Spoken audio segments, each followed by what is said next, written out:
Yo, what's going on, guys? And today I wanted to talk about what to expect from the Celtics. Let me know what you guys think of the animation. First, really, animation I've ever done. But either way, it's kind of shitty. But yeah, let's talk about this. First off, Brad Stevens, the new president of basketball operations, and Kemba Walker is probably going to be traded.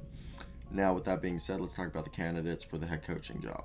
Chauncey Billups, Darvin Ham, Charles Lee, Jamal Mosley, Iam Udoka are among the completed interviews that have recently happened from out of the house. Now, if you want to guys hear about in-house candidates, that what does that look like?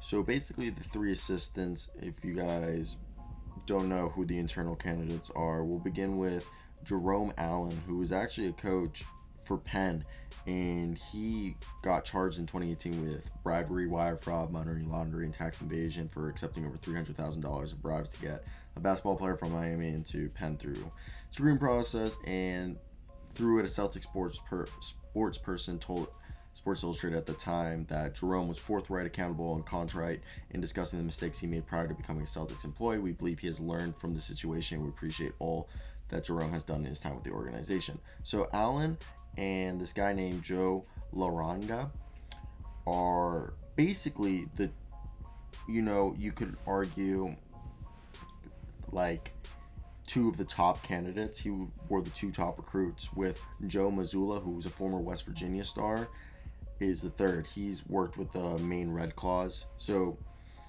I think the main two are Jerome Allen and Jay Laranga, with I think Joe Mazzulla is in fourth from the internal, but I take that back. The Red Claws coach was Scott Morrison, but Joe Mazzulla was an assistant. So if you guys wanted to know, those are the guys that we'll probably be seeing as the inside. Now, with the 16th pick, who do I think they should draft? Well, the people who are going to probably be around there, Corey Kesper would ideally, but I see him going to the Wizards. The Wizards would not. If he's there, the Wizards are going to take him. They need his shooting. So we could see a guy like Isaiah Jackson. Isaiah Jackson would be great. He's an energetic. He pretty much a perfect modern day, like 25-minute small ball five, power forward, energetic guy. Or Alperen Sengun from Turkey, but I could see him go to OKC. Or even Trey Mann from Florida could be good. Usman Garuba, another center. Chris Durant from Oregon. Even Jaden Springer. Those are all guys that we could see them being willing to, move. So Kemba Walker, we also will look at the Boston Celtics contracts, because that's like ideally what we want to look at. This is a very big offseason due to Brad Stevens. This team isn't going into a rebuild. Okay, this team is going, because Kemba Walker was just announced he was almost traded for the Marcus Aldridge. But this is a situation where Kemba could be traded maybe to the Bulls, maybe a buyout. I mean, who would the Bulls be able to, would they need to part ways for that to work? But the Bulls would actually be decent. But yeah, halfway through the $141 million contract, Kemba wants to leave. I want to hear your opinion. So going into this offseason, if you guys want to hear who's not under contract, Evan Fournier, all right, Luke Cornett, Shemi Ojeleye, and Taco Fall and Tremont Waters will be re-signed. And they're still paying Garushan Yabusele and Mo Wagner. They're not paying Mo Wagner anymore, but they'll be paying Demetrius Jackson still too. And Kemba is being paid $36 million. That's what you got to move. So, I mean, the Orlando Magic could be a team. Kemba Walker being traded is just, it just kind of puts them in a shit spot, because that's a big amount of money that you're trying to get rid of, and it's not going to be easy. First off, Kemba Walker, not going to be an easy contract to move. Now, you're going to be taking a loss, meaning they're probably going to offer you only maybe some picks, not even maybe more just assets to alleviate the contract, to match the contract. No one's really going to offer you crap, because no one cares for Kemba Walker's large contract. He's more maybe at most a $20 million a year. So you really got to see if there's a team out there who's going to be willing to take a flyer on that. Now, who else is expendable on this roster? I believe if you look at it, Carson Edwards, Grant Williams, Tristan Thompson are the guys that I believe are easily expendable.